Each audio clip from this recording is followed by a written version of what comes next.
বিজ্ঞানের কল্পনা কাহিনীকে বাস্তবে রূপ দিয়েছে জাপান। বিশ্বের দ্রুততম ইন্টারনেট গতি এখন 1.02 পোবাবাইট প্রতি সেকেন্ড, যা জাপানের গবেষকরা অর্জন করেছেন।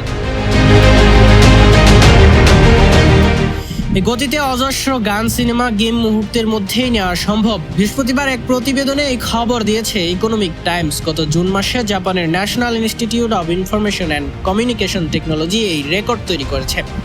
প্রতি সেকেন্ডে 10,20,000 গিগাবাইট ডেটা স্থানান্তর করা হয়েছে, যা বিশ্ব রেকর্ড।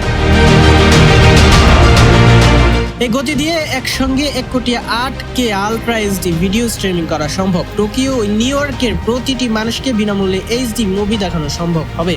এছাড়া 1 সেকেন্ডে 1,27,500 বছরের সমান গান ডাউনলোড করা যাবে এবং উইকিপিডিয়ার সব তথ্য 1 সেকেন্ড 10,000 বার ব্যাকআপ নেওয়া যাবে।